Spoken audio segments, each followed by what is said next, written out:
अमृत के द्वारा खुद को पावन शुद्ध बनाओ तुम। ज्ञान अमृत के द्वारा खुद को पावन शुद्ध बनाओ तुम। जगमग चमको दिव्य सितारे, इस जग को चमकाओ तुम। परम पिता के सब गुण ले लो, बन जाओ तुम गुणों के खान। बनो महान, करो कल्याण। बनो महान, करो कल्याण।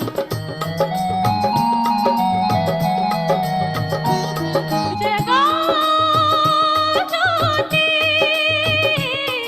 जगाओ जगाओ जगाओ ज्योति। बनो महान, करो कल्याण।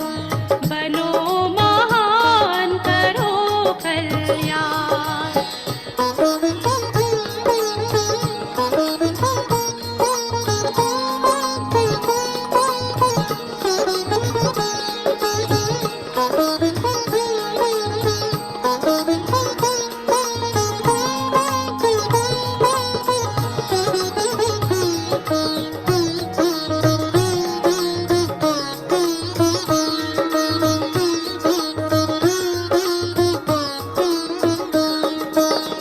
त्याग तपस्या और सेवा, यही तुम्हारा नारा हो।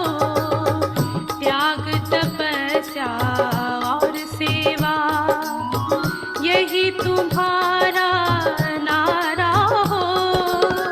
इस दुनिया को पावन करना, यही लक्ष्य तुम्हारा हो। देवी कर्म करो, बना दो इस जग को तुम देव स्थान। बनो महान, करो कल्याण। बनो महान, करो कल्याण।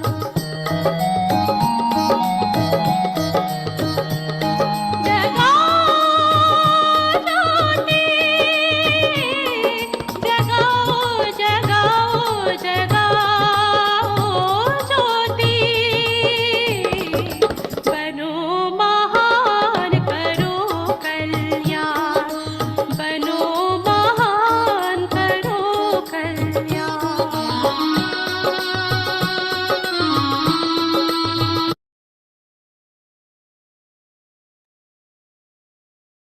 ओम शांति।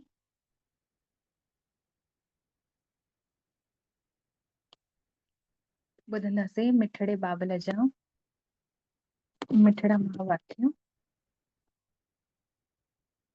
अॼु जी तारीख़ आहे 29 अक्टूबर 2025। बाबा चयऊं, अॼु मिठड़ा ॿार तव्हांखे हिक हिक खे परिस्थानी ठाहिणो आहे। परिस्थानी माना फरिश्तो। सभिनीनि खे परमात्मा जो परिचय ॾेई हिक हिक खे फरिश्तो ठाहिणो आहे। तव्हांखे सभिनीनि जो कल्याण करण वारो ठाहिणो आहे।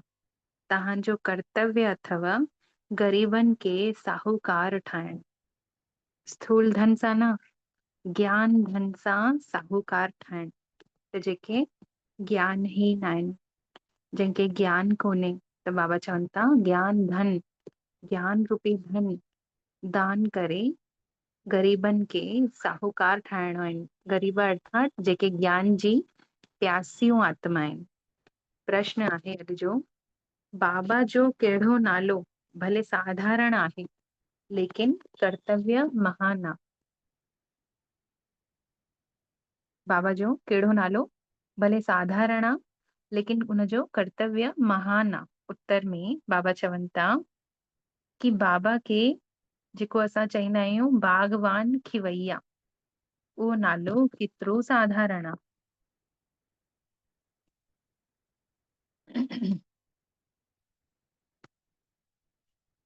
बाबा चवनि था कि जेको बाबा जो खिवैया बागबान असां चऊं था, बाबा जे नाले सां हुनखे संबोधित कयूं था, बागबान नाले सां, खिवैया नाले सां। इहो नालो त साधारण आहे, लेकिन इन नाले सां ॾाढो महान कर्तव्य बाबा जो सिद्ध थिए थो। कहिड़ो कर्तव्य? जंहिंसां उहो ॿुॾण वारनि खे पार लॻाए थो। इहो केतिरो महान कर्तव्य आहे, जेको विषय सागर में असां ॿुॾी विया हुआसीं, गोता खायूं पिया, त बाबा असांखे शिव सागर में थो वठी हले, है न। उन ॿुॾण खां बचाए रखई। त खिवैया चवरायो, बागबान आहे जेको असांखे कंडनि खां गुल थो ठाहे। त बाबा चए थो जीअं तैरण वारे खे तैराक हिक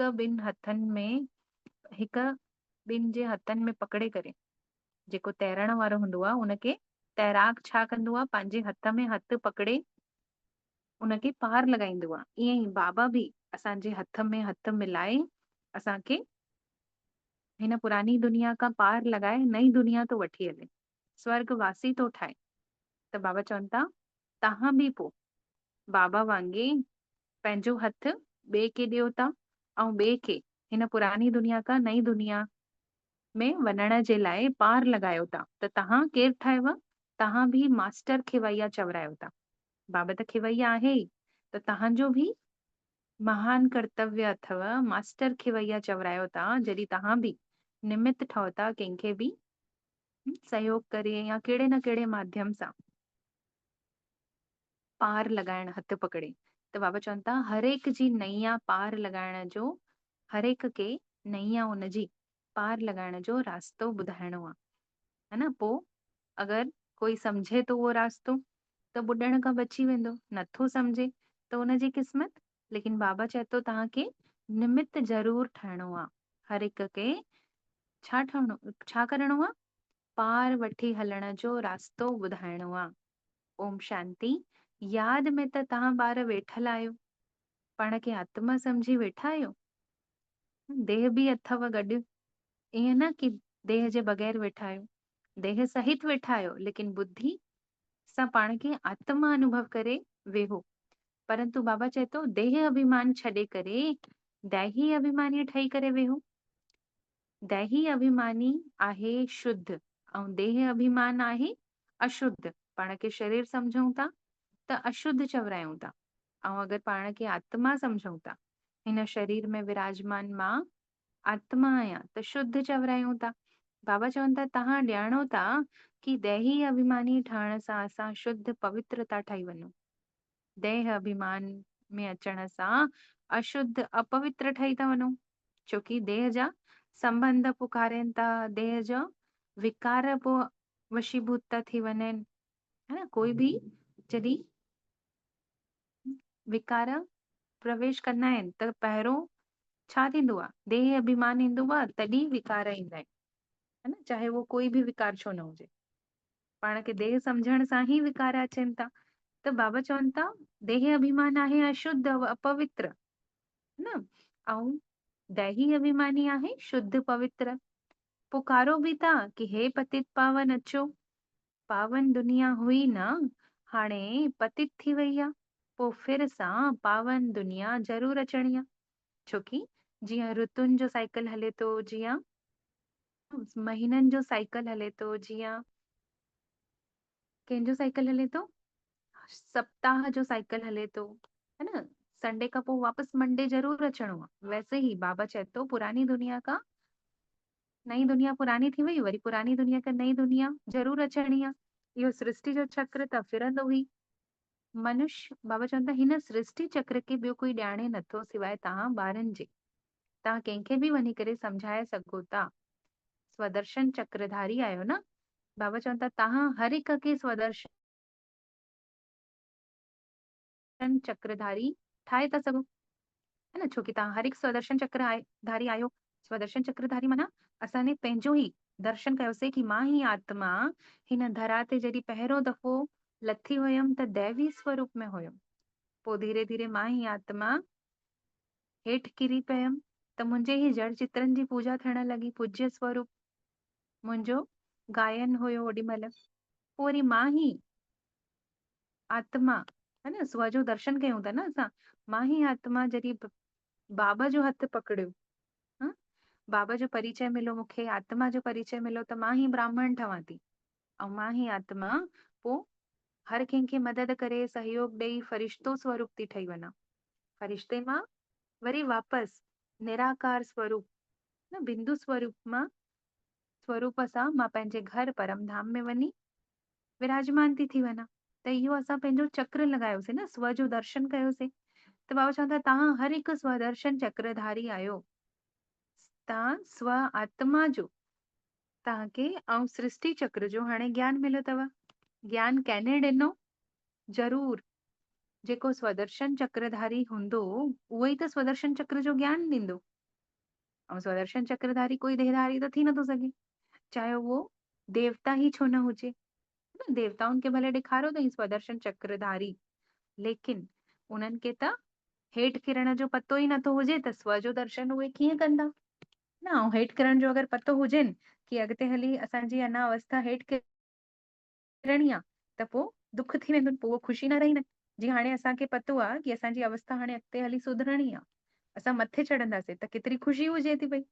ऐं अगरि मनुष्य जॾहिं देवता ई चोले में हूंदा, त हुते अगरि उन्हनि खे पतो पइजी वेंदो कि असां हेठि किरंदासीं, त पोइ दुखी न थींदा न। त बाबा चवनि था देवताऊं स्वदर्शन चक्रधारी कोन्हनि, है न, सिवाय बाबा जे ॿियो कोई माण्हू, इहो ॿियो कोई मनुष्य इहो स्वदर्शन चक्र जो ज्ञान ॾेई नथो सघे, छोकी बाबा आहे स्वदर्शन चक्रधारी, उहो ई अची करे असां ॿारनि खे स्वदर्शन चक्रधारी ठाहे थो पियो। बाबा सुप्रीम रूह ही ॿारनि खे सेखारे थो पए। असां रूह आहियूं, बाबा सुप्रीम रूह आहे, सुप्रीम सोल आहे, है न। इंग्लिश में चवंदा आहियूं न परमात्मा, परम प्लस आत्मा, परम माना ऊंची, त ऊंची आत्मा सभिनीनि खां जेकी आहे उहा आहे परमात्मा। त चऊं बि था तव्हां देही, बाबा चवनि था मां चवां बि थो तव्हांखे कि तव्हां हाणे दैही अभिमानी ठहो।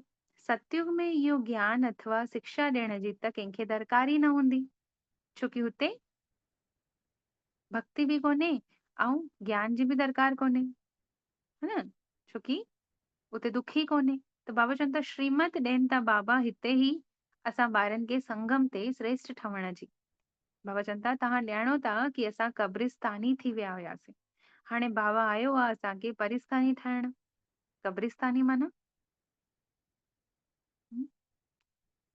देह भान में अची वियासीं, विकारनि में अची वियासीं, भूत प्रेत हूंदा आहिनि न कब्रिस्तान में, त भूत थी विया हुयासीं, मतलब विकार रूपी भूतनि सां घिरजी विया हुयासीं। कब्रिस्तानी मतलब जेके भूतनि जे विच में वञी रहे, है न, ऐं पाण बि भूत थी वञे। त असां हाणे बाबा चवनि था परिस्तानी ठाहिण आयो आहे बाबा असांखे। भूत माना असांजी ही बुराइयूं, विकार, उन्हनि खे भूतनि जो नालो ॾिनो अथऊं बाबा ने। त ये पुरानी दुनिया क़ब्र दाख़िल थियणी आहे न, मृत्यु लोक खे कब्रिस्तान चयो वियो आहे, ऐं परिस्थान नई दुनिया खे चयो वियो आहे, जिते अकाले मृत्यु थियनि थियूं हुनखे छा चयो वियो आहे? कब्रिस्तान। ऐं जिते नई दुनिया हूंदी त हुनखे बाबा चयूं परिस्थान। त ड्रामा जो राज हाणे बाबा ने असांखे सम्झायो अथऊं। हिन सृष्टि खे गंभीर चयो वियो आहे। बाबा ने सम्झायो कि पूरी सृष्टि जे मथां हिन समय रावण जो राज्य आहे। इन करे त दशहरो मल्हाइनि था, माना 10 शिष्यनि वारे रावण खे हराइनि था। त 10 शिष्यनि वारो रावण केरु आहे? काम, क्रोध, लोभ, मोह, अहंकार, ईर्ष्या, परदर्शन, परचिंतन, द्वेष, ये सभु जेके आहिनि विकार, इहे 10 शिष्यनि जो रावण आहे। त बाबा चवनि था दशहरो मल्हाइनि था, केतिरो ख़ुशि थियनि था। बाबा चए थो सभिनीनि ॿारनि खे दुख खां छॾाइण लाइ बाबा खे पुराने रावण जी दुनिया में थो अचणो पए। केतिरी गंदी दुनिया में एतिरो प्योर ऊंचे ते ऊंचो बाबा अचे थो। छाजे खां अचे थो? पतितनि खे पावन ठाहिण लाइ।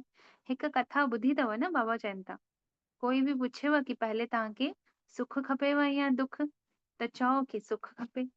सुख में वेंदासीं त हुतां कोई यमदूत आदि त अची न सघंदो। इहा बि हिकु कहानी आहे। बाबा ॿुधाइनि था सुखधाम में कॾहिं तव्हांखे काल न खाईंदो, अर्थात उते अकाले मृत्यु न थींदी। पंहिंजी इच्छा शक्ति सां, इच्छा अनुसार आत्मा शरीर छॾंदी, वो बि जॾहिं हुनजो मन पईंदुसि 200 साल पोइ, 100, 150, 200 साल त हुते उमिरि हूंदी ई। त बाबा इन करे चवनि था उहो सुखधाम अमरपुरी ठही वञे थो। हिते मृत्यु जे मथां तव्हां हिते ई जीत पायो था। जेके दादियुनि ने जेको योग करे करे पंहिंजे मृत्युनि जे मथां जीत पातऊं।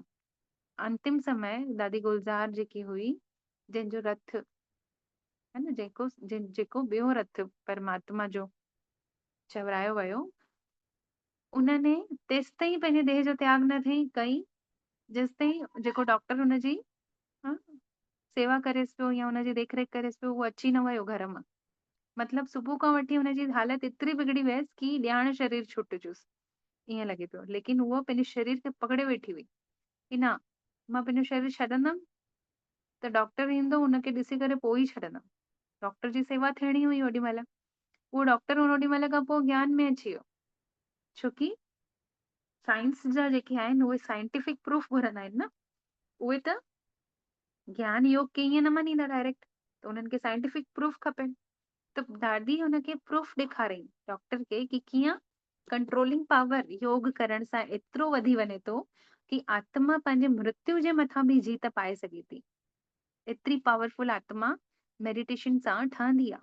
त बाबा चवंदा तव्हां केतिरा सर्वशक्तिवान ठाहिया आहियो। हुते कॾहिं बि ईअं न चईंदव कि फलानो मरी वियो। किथे? नई दुनिया में, परिस्थान में, सतयुग में। बाबा चवनि था हुते त मरण जो नालो ई न खणंदो कोई। बसि चईंदा कि चोलो मटे रखई, इहो चोलो छॾे ॿियो वठई।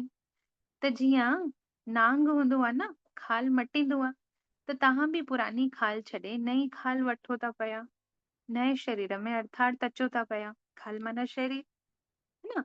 हुते त 5 तत्व बि सतो प्रधान ठही वञनि था। सभु चीजां सतो प्रधान हूंदियूं आहिनि। किथे? परिस्थान में, सतयुग में। हर चीज फल आदि द बेस्ट हूंदा आहिनि।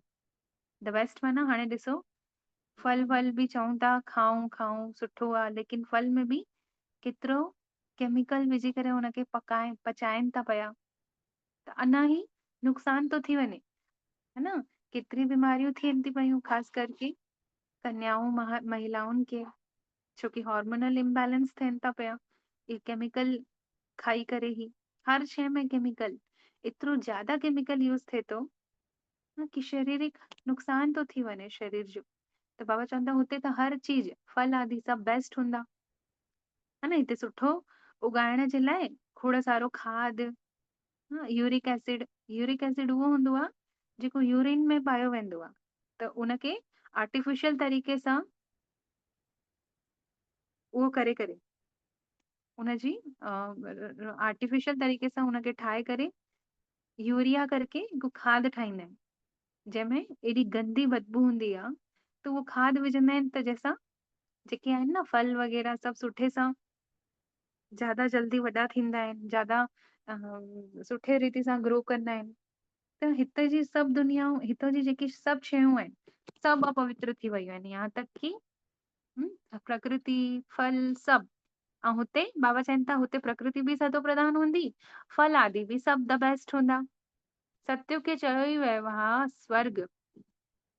हुते तव्हां केतिरा धनवान हुयव, इन जहिड़ो सुखी, सतयुगी जहिड़ो सुखी विश्व में मालिक कोई थी नथो सघे।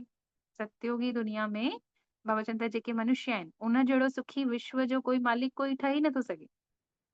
पूरे कल्प खे असां ॾिसूं, चाहे राजा महाराजा द्वापर में बि केतिरा आया, लेकिन सतयुगी जहिड़ा सुख कंहिंखे न मिलो। हाणे त तव्हां ॼाणो था कि असां ही हुते सतयुग में हुयासीं त केतिरी ख़ुशी थियणी खपेव। वापसि सतयुगी दुनिया जा ठहूं था त ख़ुशी हुजेव न। हिकु हिकु खे परिस्थानी ठाहिणो आहे, ॾाढनि जो बाबा चवनि था कल्याण करणो आहे। तव्हां ॾाढा साहूकार ठहो था ऐं दुनिया वारा केॾा ग़रीब आहिनि। ग़रीब आहिनि अर्थात जंहिंखे ज्ञान धन कोन्हे, त ज्ञान धन ॾेई करे हुननि खे ग़रीबनि खे बि, जेके ज्ञान जी प्यासी आत्माऊं आहिनि उन्हनि खे बि ज्ञान ॿुधाए अमीर ठाहियो। त बाबा चवनि था जेसि ताईं तव्हांजे हथ में हथु न मिलेव तेसि ताईं तव्हां स्वर्गवासी ठही नथा सघो। बाबा जो हथ त सभिनीनि खे न मिलंदो।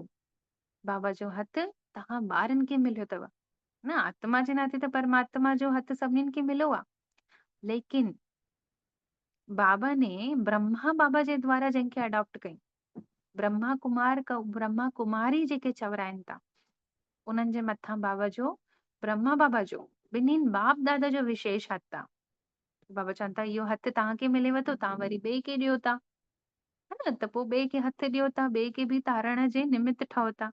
जीअं तव्हांखे कोई तारण आयो आहे बाबा, ऐं तव्हां ॿिए खे तारण जे लाइ पार लॻायो था।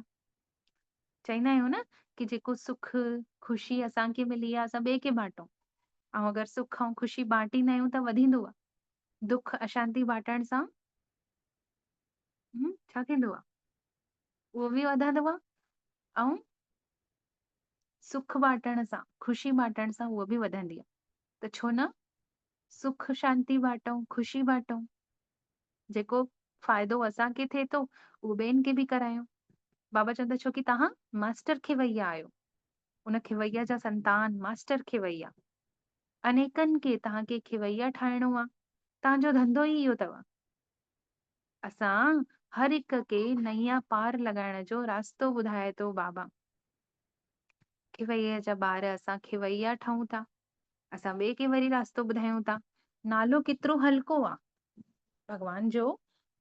चवंदा आहिनि न भक्ति में बि, बागबान आई, तू खिवैया आई, विषय सागर मां पार कराइण वारो आई, भव सागर से पार कराने वाले हो। भक्ति में चईंदा हुयासीं नालो केतिरो हल्को आहे बागवान खिवैया, लेकिन हुनजो कर्तव्य केतिरो महान आहे हिन नाले जे अनुसार। बाबा चवनि था हाणे तव्हां प्रैक्टिकल में ॾिसो त कीअं उहो खिवैया परमात्मा पिता आयो आहे असांखे पुरानी दुनिया खां परिस्थान थो वठी वञे। त तव्हांजी यादगार हाणे साम्हूं बीठल अथव। हेठि राजयोग जी जेके तपस्या करनि था दिलवाड़ा मंदिर में, जेको चित्र ठहियल आहे देवताउनि जो, उते ॾेखारियो वियो आहे न हेठि राजयोग जे द्वारा तपस्या करनि था पिया ऐं मथे स्वर्ग ॾेखारे रखई। हाणे स्वर्ग काथे ॾेखारनि, इन करे मथे ॾेखारे रखई। वास्तव में त उन ई धरा ते तपस्या कंदे कंदे दुनिया चेंज थी वेंदी, स्वर्ग अची वेंदो। त बाबा त सभिनीनि जी सदगति करण आयो आहे। त दिल वारो केरु आहे? बाबा आहे न। दिलवाड़ा मंदिर मतलब दिल वारो, जंहिंजी दिलि ॾाढी वॾी हुजे, है न, उनखे चवंदा आहिनि न दिल वारो। त दिल वारो, सभिनीनि खां वॾी दिल वारो हिन सृष्टि में सिवाय बाबा जे ॿियो कोई कोन्हे, है न। कोई गुरु आदि बि हूंदा आहिनि न, त कॾहिं कॾहिं शिष्य कोई ग़लती करे वठंदो त हुनजे मथां बि क्रोधित थी वेंदा आहिनि। त एतिरी वॾी दिलि न हूंदी आहे गुरु जेके महात्मा पुण्यात्मा आहिनि उन्हनि जी बि, जेतिरी वॾी दिलि बाबा जी आहे, है न। केतिरो रहमदिल आहे, केतिरी ग़लतियूं कयूं था असां, तॾहिं बि असांखे नथो छॾे। असांखे बार बार मुरली में ॿुधाए थो न ॿार ईअं ग़लती न कयो, प्यार सां बार बार सम्झाए थो। छोकी पाठ हले ई थो हाणे सम्झाइण जो। जॾहिं धर्मराज जो पाठ शुरू थींदो त पोइ सजाऊं बि खाईंदासीं। त बाबा चवनि था हाणे रहमदिल ठही करे, बाबा केतिरो दिल वारो ठही करे सभिनीनि ते पंहिंजो दिल हारे वेठो आहे। इहो कंहिंखे पतो ई कान्हे कि कीअं हुनने असांखे पंहिंजे दिल में जॻह ॾिनी अथई। ब्रह्मा जो बि बाबा शिव बाबा आहे, असांजो बि बाबा शिव बाबा आहे। सभिनीनि जी दिल वारो, दिल वठण वारो बेहद जो बाबा हिकु ई आहे न। ब्रह्मा बाबा जी बि दिल वठण वारो केरु आहे? बाबा हिकु ई शिव बाबा आहे। असांजो बि शिव बाबा आहे। तत्वनि आदिनि जी सभु कल्याण करे थो पियो, केवल मनुष्य जी न। बाबा चवनि था, है न, ब्रह्मा बाबा चवनि था शिव बाबा तत्वनि जी बि कल्याण करनि था। इहो ॿारनि खे बाबा सुठी रीति हाणे सम्झाए रहिया आहिनि।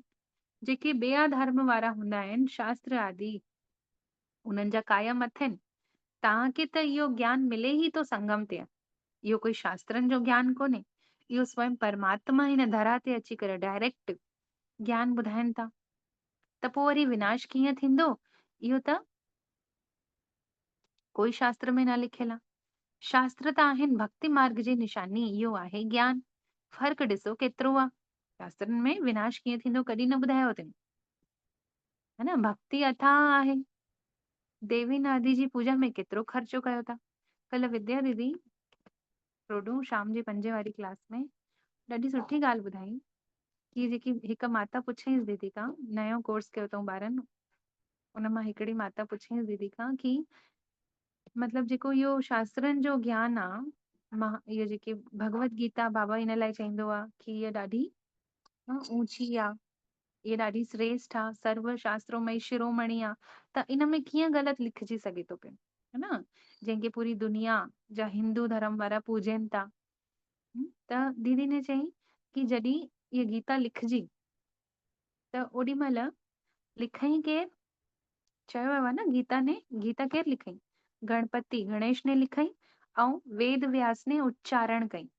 त जेको वेद व्यास हुयो ऋषि, उहो साक्षात्कार करे करे जेको गीता में महावाक्य लिखियल आहिनि, उन महावाक्यनि जा पहिरें दृश्य उनखे साक्षात्कार थींदो हुयसि भगवान जे द्वारा।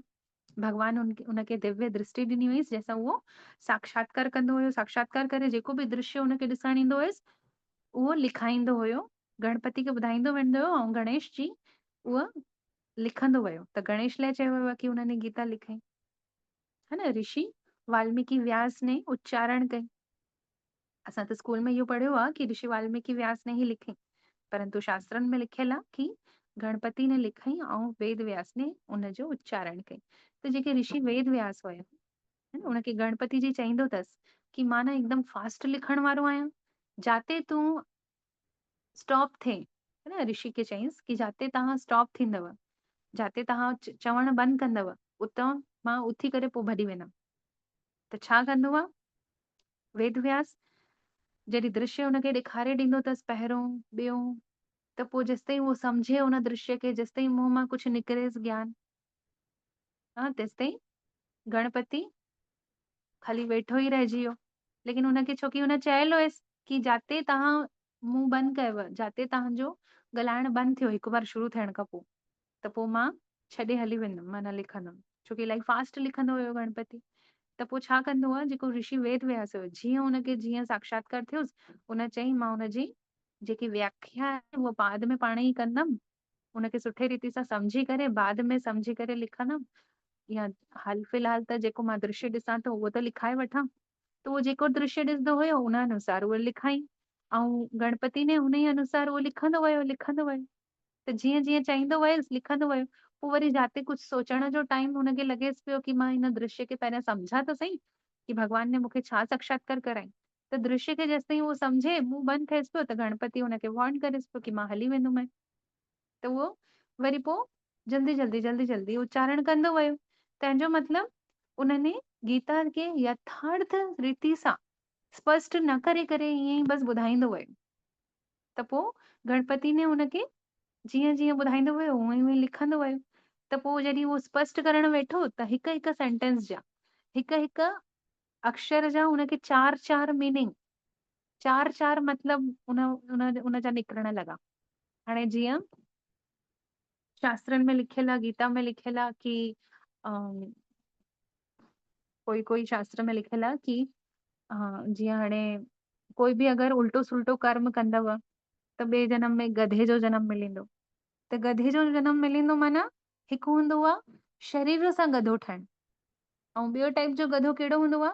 शरीर इंसाननि जो ई हूंदो, लेकिन गधे जहिड़ो जनम माना उनजो कमु गधे जहिड़ो हूंदो, उहो सामान ढोइण वारो हूंदो, त उनजो जीवन गधे जहिड़ो चवरायो।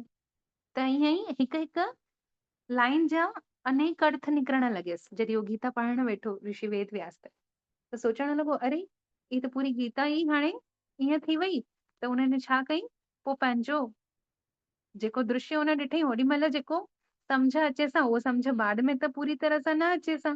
त जीअं जेतिरो सम्झ में आयो ओतिरो हुनजो व्याख्या करे फिर सां गीता लिखई ऋषि वेद व्यास ने, न? त उहा बि सुठी, मतलब नंबर 1 गीता चवराई, नंबर 2 गीता ठही।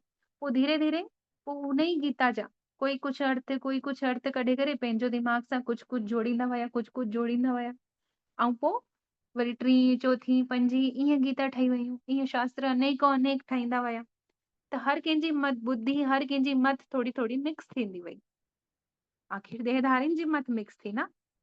त बाबा बि चवनि था कि देवी आदि जी पूजा में केतिरो ख़र्चो थींदो आहे, है न? बाबा चवनि था ॿिए धर्म वारनि जो शास्त्र क़ाइम हूंदा आहिनि, लेकिन तव्हांजो खे जेको ज्ञान मिलियो अथव इहो संगम ते, इहो विनाश थी वेंदो।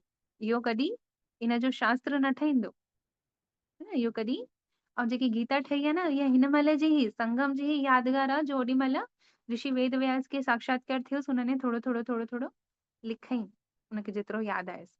त बाबा चवनि था कि उहो सतयुग में पोइ इहो कायम न हूंदो, द्वापर में पोइ वरी फिर सां लिखजंदा इहे इन ज्ञान जा शास्त्र, है न? बाक़ी अप टू डेट इहो ज्ञान ट्रांसफर न थींदो सतयुग में, ना ही द्वापर न त्रेता, है न?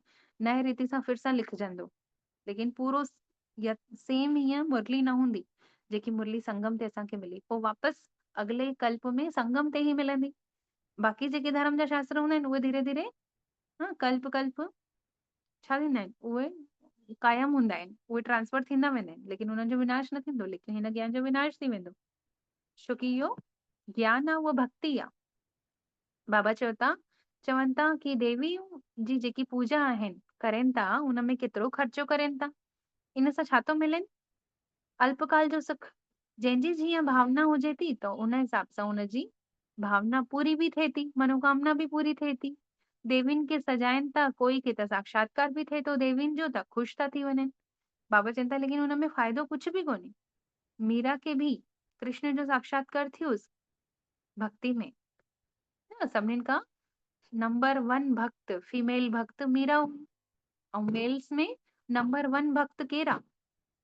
नारद आहे, है न? नारद शिरोमणि भगत गायन आहे न केतिरो नारद जो, सॼो ॾींहुं जेको नारायण नारायण कंदो रहंदो आहे, सभिनीनि खां ऊंचो भक्त आहे उहो मेल्स में, ऐं फीमेल्स में मीरा आहे।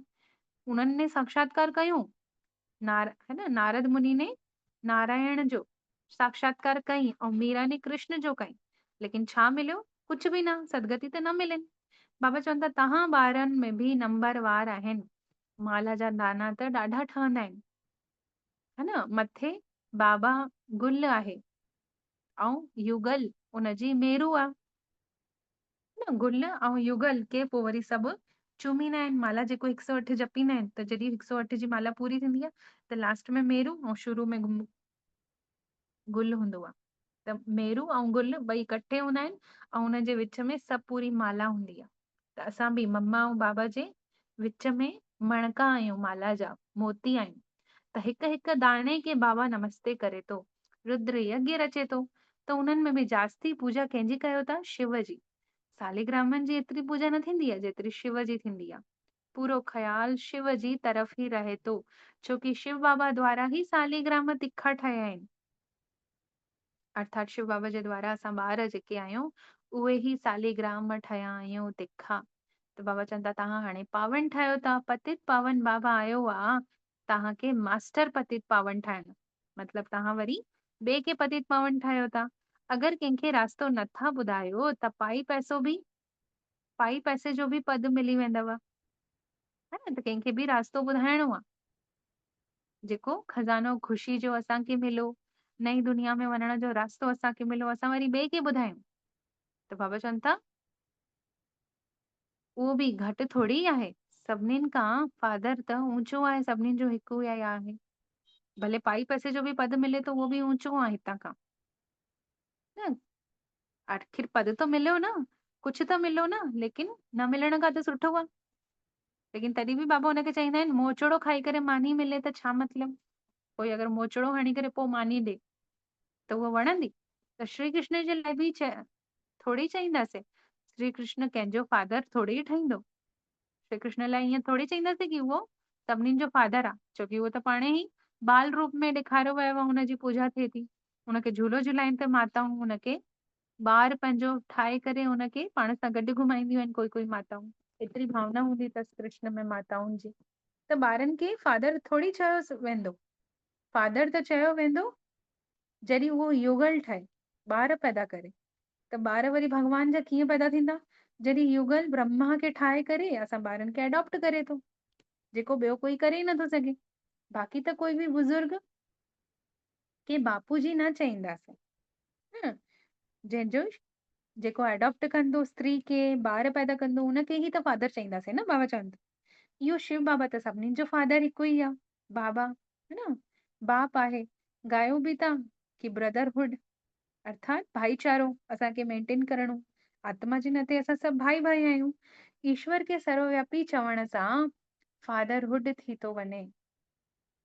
ईश्वर खे अगरि सर्वव्यापी चईंदासीं कि मुझ में राम तुझ में राम सब में राम समाया है, त पोइ त हर कोई असांजो पिता थो थी वञे, छोकी भॻवानु पिता आहे त फादरहुड थोड़ी आहे।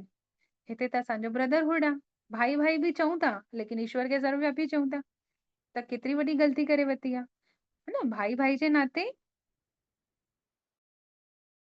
ईश्वर व्यापी न चवराए वेंदो। अगरि असां सभु आत्माऊं आपस में भाई आहियूं त असांजो पिता हिकु ई हूंदो न, जंहिंजो पंहिंजो अस्तित्व हूंदो, पंहिंजो रूप हूंदो, पंहिंजो नालो हूंदुसि, त उहो हिकु ई फादरहुड चवराईंदो, त उहो सर्वव्यापी कीअं थो थी सघे। ईअं ई त अगरि कंहिंखे सिद्ध करे ॿुधाइणो आहे त करे ॿुधाए सघंदा आहियूं असां। त बाबा चवनि था तव्हां ॿारनि खे वॾी वॾी सभाउनि में वञी करे सम्झाइण जो मौक़ो मिलंदो त बि सम्झायो। हमेशा काथे बि भाषण करणु हली वञो, जहिड़े टॉपिक में भाषण करणु मिलेव उनजे मथां वीचार सागर मंथन करे लिखी करे वञणो खपे। बाबा खे त वीचार सागर मंथन नथो करणो पए, छोकी हुनजे अंदरि त ॾाढो ज्ञान भरियल अथसि। कल्प पहले जेको ॿुधाए थो उहो ई अची करे ॿुधाए थो। तव्हांखे त टॉपिक खणी करे सम्झाइणो थो पए, पहले लिखी करे पोइ वरी पढ़णो खपे। भाषण करण खां पोइ वरी न त यादि अची वेंदो कि अरे मां लिखी करे न वयमि त मूंखे हीअ ॻाल्हि यादि ई न आई, है न। इहे पॉइंट्स बाबा जी ॿुधाइण त विसरी वियो।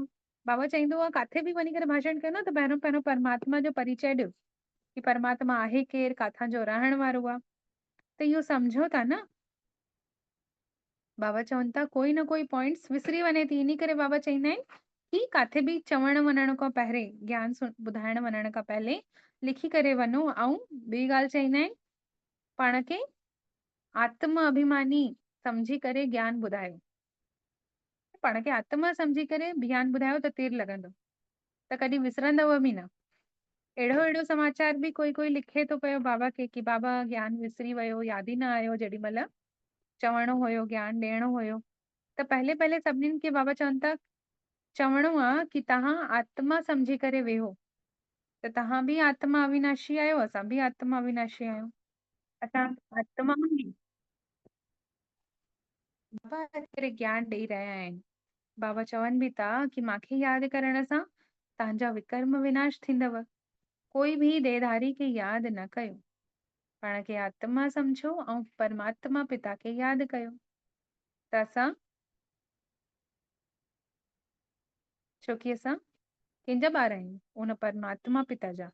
काथों जा रहण वारा आहियूं, परम धाम जा। त असांजो बाबा त हिकिड़ो ई कल्याणकारी शिव आहे न, ऐं असां आत्माऊं हुन शिव जी संतान ॿार आहियूं। बाबा चए बि थो कि आत्मा समझी करे वेहो, मां आत्मा आहियां। ऐं बाबा खे यादि करे पाण खे आत्मा समझी करे विकर्मनि खे बि विनाश करणो आहे। गंगा स्नान आदि सां कंहिंजा विकर्म विनाश न थींदा। बाबा त डायरेक्शन ॾियनि था कि तव्हां मूंखे यादि कयो त तव्हांजा पाप कर्म ख़तम थी वेंदव। उहे त गीता पढ़नि था पिया, यदा यदा धर्मस्य ग्लानिर्भवतु भारत, मतलब जॾहिं जॾहिं धर्म जी ग्लानी थिए थी भारत में तॾहिं तॾहिं परमात्मा जो अवतरण थिए थो। लेकिन बाबा चए थो परंतु अर्थ कुझु बि नथा ॼाणनि। मतलब बाबा कॾहिं अचे थो, युगे योगे नथो अचे, केवल संगम युगे अचे थो, उहो बि कलयुग ऐं सतयुग जे संगम ते। त बाबा चवनि था सर्विस जी बि राय ॾियणी आहे। शिव बाबा चए बि थो कि पाण खे आत्मा समझी शिव बाबा खे यादि कयो। उहे दुनिया वारा सम्झनि था श्री कृष्ण ने चयो, है न, गीता में लिखी रखियो अथई न, कृष्ण भॻवानु वाच, त इहो ई ग़लती करे वरिती अथई। लेकिन आहे कीअं वास्तव में? कोई देहधारी थोड़ी चईंदो कि मूंखे यादि कयो, पाण खे आत्मा समझी करे देह खे विसरो। कृष्ण पाण देहधारी आहे त ईअं कीअं चईंदो कि देह खे विसरो, है न। त चवण वारो कोई और आहे। गीता जे महात्म में लिखियल बि आहे शिव भॻवानु वाच, लेकिन विच में कृष्ण भॻवानु वाच लिखी रखियो। त शिव बाबा असां ॿारनि खे चवनि था कि मांखे यादि कयो। त जेतिरो मूंखे यादि कंदव ओतिरो तव्हां ऊच पद पाईंदव, सतो प्रधान ठहंदा वेंदव। एम ऑब्जेक्ट बि तव्हांजे साम्हूं अथव, केरु? लक्ष्मी नारायण जहिड़ो ठहणो आहे, पुरुषार्थ सां ऊच पद पाइणो आहे। हुन तरफ़ वारा त पंहिंजे धर्म में ऊच पद पाईंदा ऐं असां ॿिए धर्मनि में पोइ हली वेंदासीं। बाबा चवनि था उहे त अचनि ई था पिछाड़ी में, असांखे त पहिरियों पहिरियों अचणो आहे, हेठि लहणो आहे। कृष्ण जी राजधानी में कृष्ण सां गॾु जनम वठणो आहे। त भारत सभिनीनि खां प्राचीन देश आहे, परंतु कॾहिं हुयो कोई ॼाणे ई नथो, है न। प्राचीन भारत चयो वियो आहे, लेकिन देवी देवता कॾहिं भारत में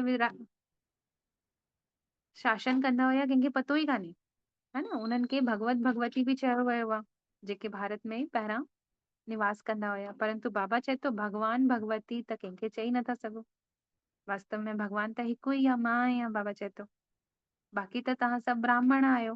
बाबा खे त ब्राह्मण न चईंदासीं न, उहो त ऊचे ते ऊच भगवान आहे। उनजे त पंहिंजे शरीर जो बि नालो कोन्हे, उनजी त आत्मा जो नालो त शिव, ऐं उहो शरीर जंहिंजे लोन वठे थो उनजो नालो न, उनजे नाले ते उनजो शरीर आहे। तव्हांजे में बि बाबा चवनि था तव्हांजा बि शरीरनि जा नाला पाइनि था, आत्मा जा नाला नथा पवनि। मां हिकु ई आहियां जंहिंजो परमात्मा जो नालो, आत्मा जो नालो आहे शिव। उहो आहे ई, बाबा चवनि था निराकार। मां आहियां ई निराकार, न सूक्ष्म न स्थूल शरीर आहे, आहियां त केवल बिंदी। बाबा निराकार बिंदी आहे। त ईअं न की हुनखे आकार कोन्हेसि को, जंहिंजो नालो कोन्हे। आकार कोन्हेसि त नालो कोन्हे, ईअं थी सघे थो छा? आकार न बि हुजे, हाणे जीअं हवा जो कोई आकार कान्हे, हवा खे असां ॾिसी सघूं था, कोई आकार आहे कोन्हे को, त ईअं थोरी आहे हुनजो नालो कोन्हे, हुनजो अस्तित्व कान्हे, आहे। वैसे ही परमात्मा जो बि आकार कान्हेसि, लेकिन नालो अथसि। बाबा चवंदा नाम रूप बग़ैर त कोई चीज हुजी थी नथी सघे हिन दुनिया में, जिन नाम ऐं रूप न हुजे। परमात्मा बाबा जो त नाम रूप खां न्यारो हुनखे चयो वियो आहे। इहो केतिरो अज्ञान आहे। बाबा खे नाले रूप सां न्यारो त चई न सघंदासीं, छोकी हुनजो नालो शिव अथसि ऐं हुनजो रूप निराकार अथसि। पोइ वरी कोई सृष्टि ई न हूंदी, छोकी एतिरे ऊंचे जो कोई अगरि नालो रूप ई न हुजे, अस्तित्व ई न हुजे, त सृष्टि रचण वारो ई न हुजे त सृष्टि रचींदो केरु? सृष्टि न हूंदी। त बाबा चवनि था अगरि बाबा कान्हे त तव्हां इहे सुठे रीति सां कंहिंखे बि सम्झाए सघो था, गुरु आदि जे पिछाड़ी बि सम्झाए सघो था। हाणे त हुननि जी बादशाही आहे, डबल अहिंसक ठहिया आहिनि न, उहे त मतिलबु अहिंसक ठहिया आहिनि, लेकिन तव्हां त बाबा चवनि था डबल अहिंसक ठहो था। अहिंसा परमो देवी देवता धर्म, डबल अहिंसक गायन आहे न। कंहिंखे बि हथु लॻाइण, दुख ॾियण, इहा बि हिंसा थी वई। बाबा रोज़ रोज़ सम्झाइनि था मनसा वाचा कर्मणा, कंहिंखे बि दुख न ॾियणो आहे। बाबा रोज़ रोज़ सम्झाइनि था कि मनसा वाचा कर्मणा, कंहिंखे दुख न ॾियणो आहे। मन में ज़रूर ईंदो कंहिंखे दुख ॾियण जो ख़्याल, लेकिन वाचाऊं कर्मणा में न अचे। सतयुग में त मनसा में बि न ईंदो कंहिंखे दुख ॾियण जो ख़्याल। हिते त मनसा वाचा कर्मणा टिनिनि प्रकारनि सां अचे थो। इहो अक्षर तव्हां हुते ॿुधंदव बि न। कहिड़ो अक्षर? दुख ॾियण जो अक्षर। न कोई हुते सत्संग आदि हूंदा, छोकी कोई कंहिंखे दुखी न कंदो त सत्संग ॿुधण छो वेंदा? सत्संग त हूंदो ई आहे सत जो द्वार, सत ठाहिण जे लाइ, जेको हिकु बाबा आहे।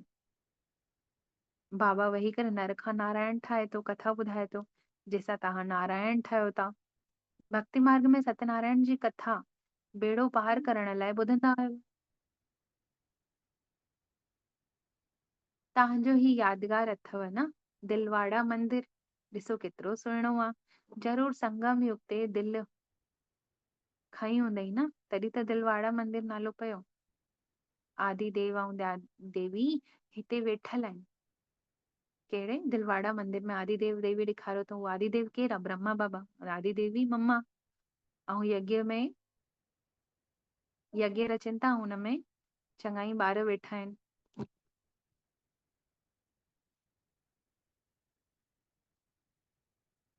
पर ये भी बिछा देंगे, ये वाली।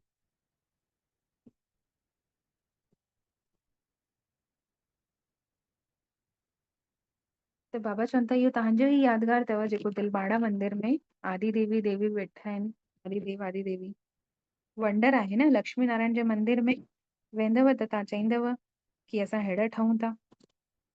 क्राइस्ट बि हिते आहे। ये भी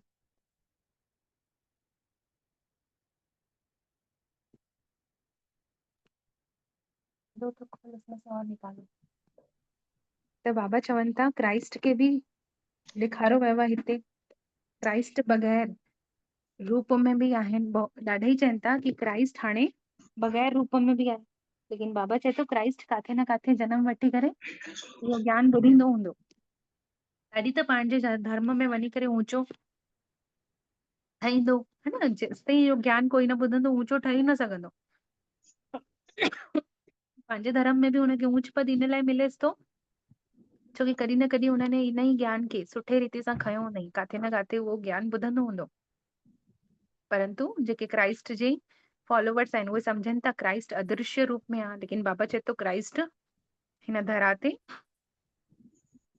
पुनर्जन्म वठी करे ॿुधाईंदो हूंदो ज्ञान, है न। ॾाढा ई चवनि था क्राइस्ट बग़ैर रूप जे आहे, लेकिन तमो प्रधान अर्थात बग़ैर बेगर आहे न। पुनर्जन्म बाबा चवनि था वरितो ई हुनई। श्री कृष्ण प्रिंस हाणे बेगर आहे। पंहिंजे अंतिम जन्म में कृष्ण लाइ बि चवनि था कि उहो बि बेगर हुयो। बेगर माना सब कुछ त्याग तपस्या में स्वाहा करे रखई। यज्ञ में छा कई ब्रह्मा बाबा ने सब त्याग करे रखई त बेगर थी वियो। ऐं बेगर टू प्रिंस ई ठहिणो आहे असांखे। असां बि जेसिताईं असां सभु समर्पण भले घर में रखियो अथसीं कुछ बि धन या पंहिंजो कोई बि शइ आहे त असां पंहिंजी नथा सम्झूं, अमानत सम्झूं था न कि परमात्मा जो ॾिनल आहे। हर शइ हुनजी सम्झूं था त बेगर चवराए वियासीं न। अर्थात बेगर टू प्रिंस ठहूं था। हाणे गोरे खां सावरा ठही वियासीं, सावरे खां गोरो ठहूं था। भारत पहले छा हुयो हाणे छा आहे। बाबा चवनि था गांव गांव में भारत पहले छा हुयो हाणे छा आहे। पंहिंजो अनम्यूट थी वियो आहे, प्लीज म्यूट करे वठो। बाबा त आहे ई ग़रीब निवाज। माण्हू त दान पुण्य ग़रीबनि खे ई कंदा आहिनि न, ईश्वर अर्थ कंदा आहिनि। ईअं थोरी कोई साहूकारनि खे वञी करे चईंदो वठो दान ॾियांव थो त साहूकार बि वठंदो छा। त बाबा चवनि था हाणे दान पुण्य तव्हां कहिड़ो कयो था। ज्ञान दान कयो था ऐं पुण्य कमायो था। दान सां गॾु पुण्य शब्द जुड़ियल हूंदो आहे हमेशा, छोकी दान कंदासीं त पुण्य मिलंदो। त कहिड़ो दान अहिड़ो कयोसीं कॾहिं असां जंहिंसां ॾाढो पुण्य जमा थियो। इहो ज्ञान दान आहे, है न। कंहिंखे अगरि रोटी गिरो खाराईसीं त हिकु वेलो हुनखे रोटी जो पेट भरजंदुसि हिक वेले जो, त हुनखे ॿिए वेले वरी बुख लॻंदी त उहो विसरी वेंदो हिकु वेलो रोटी जंहिं खाराई। ऐं कंहिंखे अगरि कपिड़ा दान कयासीं त जेसिताईं उहो कपिड़ा पाईंदो तेसिताईं यादि कंदो, है न। तेसिताईं हुनजो पुण्य जमा हूंदो। जॾहिं उहो कपिड़ा हुनजा फटी वेंदसि फिटी करे रखींदो त तेसिताईं वरी ॿियो कोई मिलंदुसि कपिड़ा ॾियण लाइ। लेकिन है न धन बि कंहिंखे ॾिनोसीं त कोई अगरि यूज़ कई थोरो सो सुठे रीति सां त ठीकु आहे, न त शराब में यूज़ कई त अञा ई असांजो ई मथां कर्ज़ थो चढ़ी वञे कि असांजे ई धन सां हुनने अधर्म जो कमु कई त असांजे खाते में अची वेंदो अधर्म जो कार्य बि थोरो घणो। त बाबा चवनि था जेको सभिनीनि खां ऊचो दान आहे उहो आहे ज्ञान दान। कंहिंखे अगरि असां ज्ञान ॾींदासीं, जीअं हाणे टीचर जन बि ॿारनि खे ज्ञान ॾींदा आहिनि त छा थींदा आहिनि हुननि खे क़ाबिल ठाहींदा आहिनि, है न। रोजी रोटी जो उहो साधन थो थी वञे अॻिते हली करे। ॿार जॾहिं वॾा थियनि था कमाइण लॻनि था जॉब करनि था न, त उहो उन्हनि जो साधन थो थी वञे रोजी रोटी जो। त केतिरो उन सां उन टीचर जिन खे बि पुञ मिले थो पियो। त इहो ज्ञान जॾहिं एतिरो ऊंचो आहे स्थूल ज्ञान जंहिंसां एॾो पुण्य मिले थो त सोचो इहो अविनाशी ज्ञान धन केतिरो ऊंचो हूंदो। म्यूट नथा करनि पिया, केरु आहिनि जंहिंजो म्यूट आहे। बार बार स्क्रीन बंदि करणी पवंदी।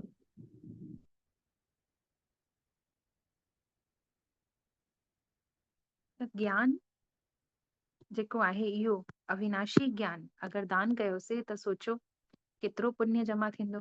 बाबा चवनि था ॾाढनि खे अनाज नथो मिले त अॻिते हली करे तव्हां ॾिसींदव साहूकारनि खे बि अनाज न मिलंदो। हाणे ॾिसूं था न ग़रीबनि खे अनाज नथो मिले वीचारा। हं? महांगाई वधी वई आहे चारो तरफ़, अनाज पूरी तरह सां उन्हनि खे मिले नथो, वठण जे क़ाबिल कान्हनि। लेकिन हिकु समय अहिड़ो ईंदो कि अनाज उगंदो ई न, या उगंदो त जनसंख्या एतिरी ज्यादा हूंदी कि साहूकारनि खे बि न मिलंदो, चाहे केतिरा बि पैसा लुटाइनि तॾहिं बि न मिलंदो। त गांव गांव में साहूकार रहनि था न, जंहिंखे वरी डाकू लूटे था हली वञनि। मर्तबे जो फ़र्क़ु आहे न। बाबा चवनि था पुरुषार्थ अहिड़ो करिणो आहे जो नंबर 1 में अचो। टीचर जो कम ई आहे सावधान करणु, पास विद ऑनर त ॿारनि खे थियणो ई आहे।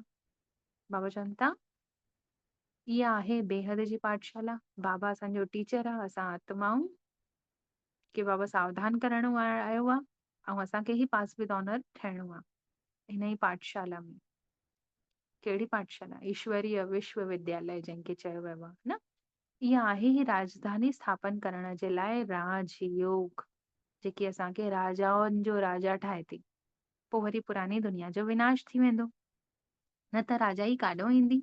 बाबा चवनि था मनुष्य चवनि बि था गंगा पतित पावनी आहे, लेकिन बाबा चए थो कि 5 तत्व पाण ई हाणे जॾहिं तमो प्रधान आहिनि त कीअं पतित खे पावन ठाहींदा।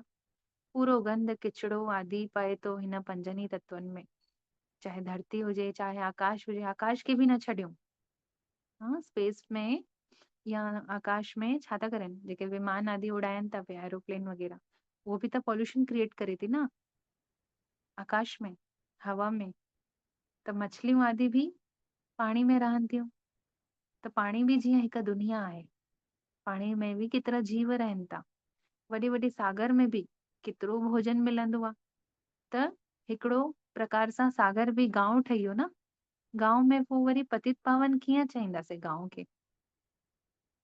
बाबा केतिरी सुठी रीति सां सम्झाइनि था। कोई कोई जीअं चाहींदो आहे न कि गंगा हिकु नदी आहे, गंगा पतित पावनी आहे। त बाबा चवनि था गंगा में बि छा कंदा आहिनि, जीवाणु रहंदा आहिनि, जीव जंतु रहंदा आहिनि, जेके पाणी वारा जीव जंतु आहिनि, मछलियूं रहंदी आहिनि, या मगरमच्छ हूंदो या कुझु बि हूंदो। त जाते कोई जीव जंतु रहनि उन स्थान खे छा चयो वेंदो? गांव चयो वेंदो। ऐं कोई गांव कॾहिं पतित पावनी कीअं चवरायो वेंदो? हाणे बाबा सम्झाणी ॾियनि था मुंहिंजा मिठड़ा मिठड़ा ॿार, पतित पावन त हिकु ई बाबा आहे। तव्हांजी आत्माऊं शरीर ॿई पतित थी विया आहियो, हाणे मूंखे यादि कयो त तव्हां पावन ठही वेंदव। तव्हां विश्व जा मालिक ख़ूबसूरत ठही वेंदव। ॿियो कोई खंड त हूंदो ई कान्हे भारत जे सिवाय। भारत ही ऑलराउंड पार्ट आहे। तव्हां ऑलराउंडर पार्टधारी आहियो। नाटक में सभु एक्टर नंबरवार अचनि ई था। इहो बि ईअं आहे। बाबा चवनि था तव्हां सम्झो हाणे भॻवान पढ़ाए थो, असां पतित पावन गॉड फादरली स्टूडेंट आहियूं। इन में सभु अची वेंदा। पतित पावन बि ठही वियो ऐं गुरु बि ठही वियो, फादर बि थी वियो। केरु? बाबा। पतित पावन बि आहे ऐं गुरु बि आहे, फादर बि आहे, टीचर बि आहे। ऐं शुरू में कहिड़ो वर्ड चई बाबा पंहिंजे लाइ? बागबान चई, खिवैया चई, सो बि निराकार आहे। बाबा चवनि था इहो आहे incorporeal God father, fatherly world university. केतिरो सुठो नालो आहे। ईश्वर जी केतिरी महिमा करनि था। जॾहिं बिंदी ॿुधनि था कि ईश्वर बिंदी आहे त केतिरो वंडर लॻेनि थो। जंहिंजी महिमा एतिरी ऊंची, हुनजो रूप एतिरो बसि सूक्ष्म, हिकु बिंदी। त ईश्वर जी महिमा केतिरी कंदा आहिनि। ऐं चीज छा आहे? मात्र बिंदी। उन ईश्वर बिंदी में ही केतिरो पार्ट भरियल आहे। हाणे तव्हां, बाबा चवनि था तव्हांखे देह हूंदे हुए बि, गृहस्थ व्यवहार में रहंदे हुए बि मां में कम यादि कयो। मतलब मन ही मन मां हिकु परमात्मा पिता खे यादि कयो। भक्ति मार्ग में त नौंधा भक्ति कई हुयव न। चयो बि वियो आहे कि सतो प्रधान नौंधा भक्ति। त केतिरी तेज भक्ति कई हुयव। अष्ट सिद्धि नौ निधि। त जॾहिं नौंधा भक्ति मतलब ॾींहं रात भक्ति कई हुयव, जेके भक्ति में उहे तव्हां ई हुयव। भले हिन जन्म में न कई थिएसे त छा, पिछले जन्म में कई हूंदेसे न, तॾहिं न त बाबा मिलियो आहे। ईअं ई न मिलंदो आहे बाबा, भक्ति पूरी थियण सां बाबा मिलंदो। त हाणे वरी बाबा चवनि था तेज रफ़्तार खपे यादि जी। भक्ति में तेज रफ्तार हुयव भक्ति जी, हाणे तेज रफ्तार खपे याद जी, तेज याद करण सां ही ऊंच नाम थींदव। पोइ वरी विकार तव्हांजे मथां हावी बि न थींदव। विजय विमाला जा तव्हां दाना ठही वेंदव। हा, ने बाबा जो योग्य स्वीकार कंदासीं। मिठड़े मिठड़े सिकी लदे ॿारनि प्रति मात पिता बाप दादा जो याद प्यार ऐं गुड मॉर्निंग। रूहानी बाबा जे रूहानी ॿारनि खे नमस्ते ऐं असां रूहानी ॿारनि जो बि रूहानी मात पिता बाप दादा के याद प्यार गुड मॉर्निंग ऐं नमस्ते मुंहिंजा मिठड़ा बाबल। नमस्ते, शुक्रिया बाबा शुक्रिया जे तव्हां असांखे पंहिंजो ठातव ऐं असांजो पदम पदम गुणा सौभाग्य जगायो। धारणा लाइ मुख्य सारा हाणे पहिरियों नर खां नारायण ठहण जे लाइ रोज़ सत्य बाप खां ॿुधणो आहे, मतिलबु मुरली मिस न करणी आहे। रोज़ मुरली ज़रूर ॿुधणी आहे। छाजे लाइ? नर खां नारायण ठहण जे लाइ। इहा सच्ची सत्यनारायण जी कथा अर्थात मुरली ज़रूर ॿुधणी आहे। सत्संग करणो आहे, माना हिकु ऊंचे सत जो परमात्मा शिव जो संग करणो। बाबा चवनि था कोई सेंटर में अची करे वेहण खे सत्संग न चईंदासीं, ना ही कोई गुरुनि वटि वञी करे जेको सत्संग कंदा आहिनि उहो करणु, नाम जपण या भजन ॻाइण, उहो सत्संग कान्हे। सत्संग माना हिकु निराकार शिव परमात्मा जो संग, जेको आत्मिक स्वरूप में परमधाम सां परमधाम में स्थित थी करे असां करे सघूं था। उहो ई सत जो सचो संग आहे। कॾहिं मनसा वाचा करणु कंहिंखे बि दुख न ॾियणो आहे। ॿियो आहे विजय माला जो दानो ठहण जे लाइ पास विद ऑनर थियणो आहे। मतिलबु कोई बि माया असांजे अॻितां अचे त उनखे पास करे करे उनखे हराए करे अॻिते वधणो आहे। याद जी रफ़्तार तेज करणी आहे। जेतिरो याद जी रफ़्तार तेज थींदी ओतिरो असां पास थींदा वेंदासीं। केतिरा बि पेपर छो न अचनि, पेपर त ईंदा ई, छोकी क्लास अॻिते वधणी आहे अगरि त पेपर त ईंदा ई न। ईअं थोरी पेपर न ईंदा ऐं पेपर बिना ॾेई करे असां अॻिते वधंदासीं। स्कूल में बि ॿारनि खे पेपर ॾियणो पवंदो आहे हिकु क्लास मां का ॿिए क्लास में शिफ्ट थियण में। त हिते बि असां जेतिरा पेपर पास कंदासीं, ऐं पास कीअं कंदासीं? जॾहिं यादि जी यात्रा तेज हूंदी। बाबा चवनि था पेपर पास थी वेंदव तव्हांजा। मास्टर पतित पावन ठही करे सभिनीनि खे पावन ठाहिण जी सच्ची सच्ची सेवा करणी आहे। हाणे बाबा जो वरदान अनुभव कंदासीं। निराकार शिव बाबा परमधाम मां सूक्ष्म वतन में ॾिसूं ब्रह्मा तन में अवतरित थिया। अव्यक्त ब्रह्मा जे संपूर्ण फरिश्ताई चोले में अवतरित थी। ॾिसूं ॿई बाप दादा हेठि असांजे सम्मुख हिन धरती ते अची चुका आहिनि। हिन सेवा स्थान में बाबा जे अचण सां चारों तरफ़ ॾिसूं पवित्रता जी बाबा जी किरणा फैलिजी वयूं आहिनि। जाॾे ॾिसूं त हुते बाबा ई बाबा नज़र अचे थो। इहा मुंहिंजी भावना आहे। उहो सर्वव्यापी कान्हे, लेकिन मुंहिंजी भावना आहे परमात्मा पिता में जो मुंहिंजे अंग संग हर पल हर घड़ी वो मूंखे नज़र अचे थो। मुंहिंजा कम करे हली थो वञे, पतो बि नथो पए। केवैया ठही करे मुंहिंजो नैया के पार लॻाए थो। पुरानी दुनिया खां मां आत्मा खे नई दुनिया में वठी वञण जे लाइ बाबा आयो। हुन अथाह शक्तियुनि जे खजाने स्रोत शिव परमात्मा के पंहिंजो साथी समझो। अंग संग वो मूंसां गॾु आहे हर पल हर घड़ी। महसूस कयूं बाबा जो लाइट जो हथ ब्रह्मा बाबा जो मां आत्मा जे मस्तक ते आऊं। बाबा निरंतर किरणा पूरे घर में बिखेरनि था। ॾिसूं हिक हिक शइ जो शुद्धिकरण थिए थो। पवित्रता जी किरणा पाणी में, अन्न में, जल में हिन शुद्ध सभिनी खे शुद्ध करेनि थी। भंडारी में अन्न भी शुद्ध थिए थो, पवित्र थिए थो। महसूस कयूं हाणे बाबा मां आत्मा खे दृष्टि ॾींदे हुए निरंतर ब्रह्मा बाबा जे मस्तक मां शिव बाबा किरण मां आत्मा में बिखेरींदे हुए मूंखे पर्सनली वरदान ॾियनि था, परमात्मा याद जी गोद में समाइण वारा संगम योगी श्रेष्ठ भाग्यवान आत्मा भव। परमात्मा जी गोद में, याद जी गोद में समाइण वारा संगम योगी श्रेष्ठ भाग्यवान आत्मा भव। डिटेल में बाबा ने चयो, संगम युग सतयुगी स्वर्ग खां भी श्रेष्ठ आहे, छोकी हितों जो ही गायन आहे, अप्राप्त न कोई वस्तु ब्राह्मणन जे संसार में। संगम युग सतयुगी स्वर्ग खां भी श्रेष्ठ आहे, है ना। स्वर्ग में त परमात्मा न हूंदो, उनजो परिचय न हूंदो, उनजी पालना न मिलंदी, लेकिन ब्राह्मण जन्म में उनजी पालना, ईश्वर जी पालना जंहिंखे साक्षात मिलंदी हुजे त केतिरो श्रेष्ठ। सतयुग खां बि श्रेष्ठ थी वियो न ब्राह्मण जन्म। त इन ब्राह्मण जन्म खे यूज़ करणो आहे, बाबा खे यूज़ करणो आहे, उनजी पालना भरपूर वठणी आहे ऐं ख़ुशी में रहणो आहे। छोकी हिते कोई अहिड़ी वस्तु ई कोन्हे जेकी असां ब्राह्मणनि खे न मिली सघे, है ना। अगर असां निस्वार्थ भाव सां कहिड़ी बि वस्तु जी कामना कयूं था त उहा वस्तु असां ब्राह्मणनि खे मिली करे ई रहंदी। बाबा चवनि था, हिकु बाबा मिलियो माना सभु मिली वियो, छोकी असां संतुष्ट मणी आहियूं। असांखे कंहिंजी कामना आहे ई कोन, त ऑटोमेटिक बिन मांगे मोती मिले, मांगे न मिले न भीख, है ना। त बिना घुरे असांखे सभु ॾेई थो रखे, उनखे पतो अथसि न मुंहिंजे ॿार खे केॾी महिल छा खपे। त हाणे बाबा पंहिंजे ॿारनि जे अति इंद्रिय, ॿारनि खे अति इंद्रिय सुख जे झूले में झुलाइनि था। कॾहिं ख़ुशी, कॾहिं शांति, कॾहिं ज्ञान, कॾहिं आनंद, त कॾहिं परमात्मा गोद जे झूले में बि झुलाइनि था। त परमात्मा गोद छा आहे? याद जी लवलीन अवस्था।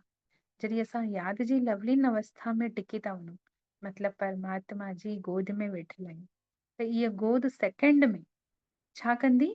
अनेक जन्मनि जे दुख दर्द खे विसारे रखंदी। कोई बि परिस्थिति हेठि आयल हुजे, निराकार स्वरूप में वञी परमधाम में बाबा जी गोद में वेही रहूं। त याद जी गोद में जॾहिं असां लवलीन थी करे बाबा जी गोद में वेही रहंदासीं त छा थींदो? दुनिया जा जेके बि कोई ॻाल्हि आई हुजे उहा विसरी वेंदी न, दुख दर्द विसरी वेंदा। त हिन श्रेष्ठ संसार खे सदा स्मृति में रखी करे, कहिड़ो संस्कार?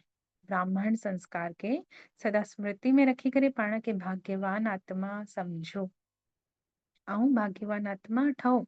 स्लोगन आहे, अहिड़ो सपूत ठहो जो बाबा तव्हांजा गीत ॻाए ऐं तव्हां बाबा जा गीत ॻायो। हाणे त असां बाबा जा गीत ॻायूं था, लेकिन कोई अहिड़ो कमु करे ॾेखारियो अथसीं जंहिंसां बाबा असांजो गीत ॻाए। त बाबा खे रिटर्न में छा खपे? रिटर्न में छा खपे? आत्मिक स्मृति में रहूं, श्रीमत ते हलूं ऐं हर कंहिंखे ज्ञान जो इहो रास्तो ॿुधाइणो आहे, है न, खिवैया ठाहिणो आहे। त बाबा जे दिल ते चढ़ंदासीं। अव्यक्त इशारे जो पॉइंट आहे, स्वयं ऐं सर्व जे प्रति मनसा द्वारा योग जी शक्तियुनि जो प्रयोग कयो। डिटेल में बाबा चयूं, पहले स्वयं खे, पाण खे योग जे प्रयोग करे ॾिसो। पाण जे में कोई बि शइ असां नई नई पहले ठाहींदा आहियूं, चाहे रोटी में ई कोई सब्जी नई चाढ़ींदा आहियूं त पहले पाण चखे ॾिसंदा आहियूं न कि सुठी ठही आहे कि न, पोइ ॿिए खे सर्व कंदा आहियूं। त बाबा बि चए थो, पहले पाण पंहिंजे मथां योग जो प्रयोग करे ॾिसो। हर माह में, हर 15 ॾींहंनि जे लाइ कोई न कोई विशेष गुण या कोई न कोई विशेष शक्ति जे मथां स्व प्रति, पंहिंजे प्रति प्रयोग करे करे ॾिसो। अगरि मां हिन हफ़्ते स्वमान खणो कि मां संतुष्ट मणी आहियां, कल्ह की परीहं जे स्लोगन में निकितो न, मैं संतुष्ट मणी आहियां, मां संतोषी देवी आहियां। त असां हिकु अगरि सोमान खणूं था हिकु हफ़्ते जे लाइ या 15 ॾींहंनि जे लाइ कि मां संतोषी देवी आहियां, मां संतुष्ट मणी आत्मा आहियां, त इहो उदाहरण ॿुधाए थो बाबा। त कोई न कोई इन विशेष शक्ति जो स्व में प्रयोग करे ॾिसो, त पोइ इन संतोष जी जेकी शक्ति आहे एतिरी पावरफुल स्टेज में अची वेंदी, छोकी 7 ॾींहंनि खां असां हिन जो अभ्यास कयो अथसीं। छोकी संगठन में वेही करे संबंध संपर्क में बि अगरि पेपर अचनि बि था त असां संतुष्ट मणी जी स्थिति में स्थित आहियूं त छा थींदो? छोकी असांने पहले पंहिंजे मथां यूज़ कयोसीं त कोई बि पेपर आयो त कहिड़ो बि गुण ऐं शक्तियुनि जो प्रयोग करण सां केतिरो समय में सफलता मिली, चेक कयो, है न। त जॾहिं स्व जे प्रति सफल आहियो तॾहिं ॿियनि जे प्रति बि इन जो प्रयोग करे करे पोइ उमंग उत्साह स्वतः तव्हांजो वधींदो रहंदो। है न, कोई बि परिस्थिति आई, मतलब कोई अहिड़ी ॻाल्हि आई, कोई अहिड़ी मतलब घर जी कोई इलेक्ट्रॉनिक सामान ख़राब थी वियो, मान लो टीवी ख़राब थी वई आहे, ऐं असां सामान खयो अथसीं हिकु हफ़्ते खां कि मां संतुष्ट वणी आहियां, ऐं हेॾा घर में सभिनीनि खे जेंट्स खे परेशान कयूं था, बार बार टीवी ठाराए रखो, टीवी ठाराए रखो, त संतुष्ट मणी चाहींदासीं? त बाबा इन करे चए थो पहिरां पंहिंजे मथां योग जो प्रयोग कयो। इहो हिकिड़ो एग्जाम्पल आहे, चाहे कोई बि परिस्थिति छो न अचे, है न, त योग जे प्रयोग खे पाण पंहिंजे मथां पहले यूज़ कयूं, पोइ ॾिसूं, चेक कयूं, जॾहिं असांखे कोई शइ हुजे न हुजे कोई फ़र्क़ु ई नथो पए, ख़ासि करके जेकी शइ ज्यादा असांखे यूज़ करणी बि कान्हे, त उनजो हुजण सां न हुजण सां कोई फ़र्क़ु ई नथो पए, त बाबा छा था चवनि? त बाबा चवनि था सफलता तव्हांखे मिलेव थी पई पोइ, है न, छोकी तव्हांने सामान खयो था हिकु हफ़्ते खां, योग जो प्रयोग कयो पंहिंजे मथां त तव्हांखे जीत मिली, सफलता मिली, पोइ वरी योग जो प्रयोग खे हाणे ॿिए जे मथां कयो त उमंग उत्साह स्वतः प्राप्त थींदव ऐं वधंदो वेंदव। ॿिए जे मथां बि योग खे प्रयोग कंदव त उन में बि तव्हांखे सफलता मिलंदी। छा? ओम शांति। शांति महसूस कयूं, मां आत्मा ॾिसूं मस्तक जे विच में सितारे वांगे चमका थी पई। अनुभव कयूं, मां आत्मा रूपी दीपक जी ज्योत जगाइण स्वयं परम पिता परमात्मा हिन धरा ते आया आहिनि, ऐं मां आत्मा खे ज्योत जगाए ॾिसूं।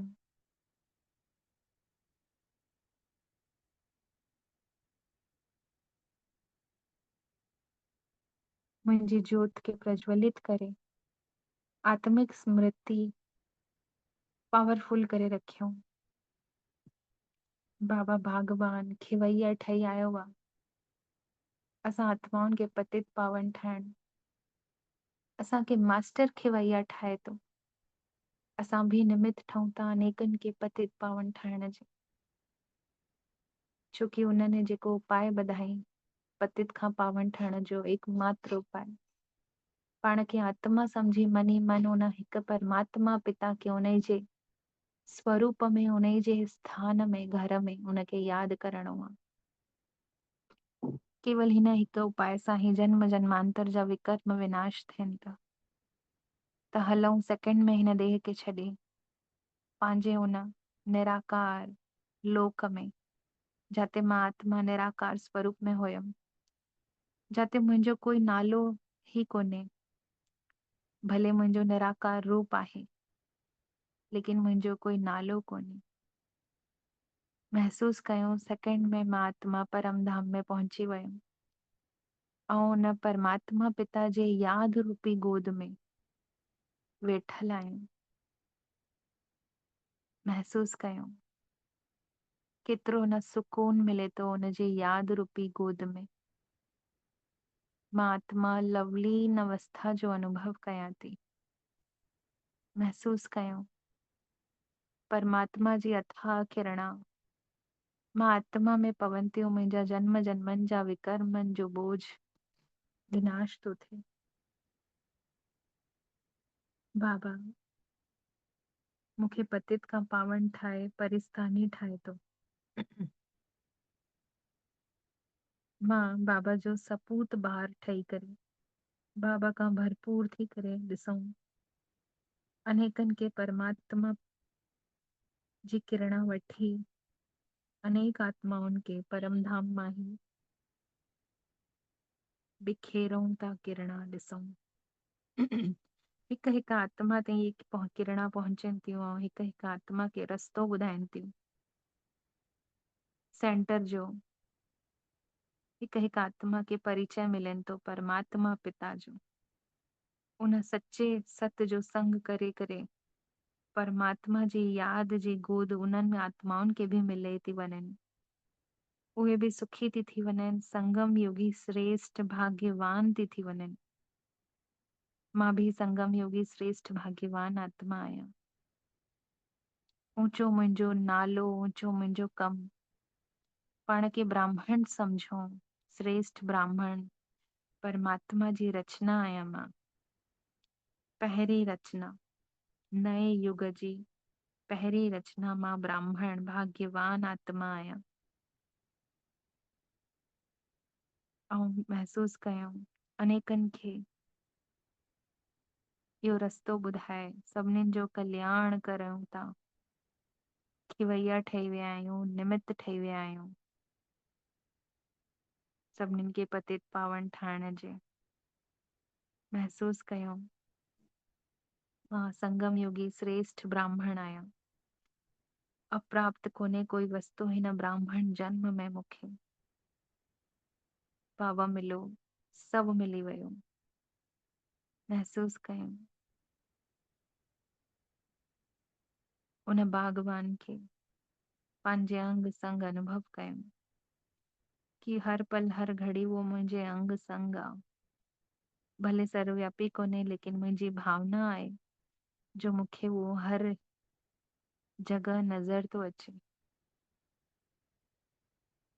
तू ही तो नजर आई, तू ही तो नजर आई, जी करता है बाबा मैं खोया रहूं तेरे प्यार में, तू ही तो नजर आए। महसूस कयूं उन जे प्यार में मां आत्मा पाण खे हर पल हर घड़ी अनुभव कयां थी। सभु मिली वियो, उहो मिली वियो त परम सुख जी अनुभूति थी वई। केतिरो रहमदिल आहे बाबा मुंहिंजो। मुंहिंजी ग़लतियुनि जे बावजूद उहो मूंखे बार बार पंहिंजे महावाक्यनि सां अलर्ट करे ऊंचो उथाइण रोज रोज अचे थो। केतिरो ऊंचो मुंहिंजो बाबा आहे। बाबा पर्सनली मिलियो, सब कुछ मिली वियो, सब कुछ मिली वियो, सुखी बाबा। पर्सनली अची करे असांखे मथे ऊंचो ठाहिण आयो आहे। ऊंचा तेरा नाम, ऊंचा तेरा काम। महसूस कयूं बाबा के पाण सां कंबाइंड रूप में अनुभव करे हेठि लहूं था। निरंतर किरणा बिखेरींदे हुए चारों ओर बाबा का किरणा वठी मां आत्मा पूरे विश्व ग्लोब में बिखेरींदे हुए परमात्मा प्रेम जी किरणा जैसा हर आत्मा खींचजी बाबा वटि अची चिपके थी वञनि, कोर्स थी करे वठनि, बाबा जी थी ठही वञनि। ॾिसूं हेठि लही पंहिंजे देह में प्रवेश कयो उन मिठड़े प्यारे अनुभव सां गॾु जेको बाबा ने अॼु मां आत्मा खे करायो। ओम शांति, ओम शांति, ओम शांति। शुक्रिया मुंहिंजा मिठड़ा बाबल, तव्हांजा पदम पदम गुणा शुक्रिया जे तव्हां अॼु अहिड़ो अनुभव करायो। ऐं तव्हां सभिनीनि जो बि शुक्रिया। ओम शांति।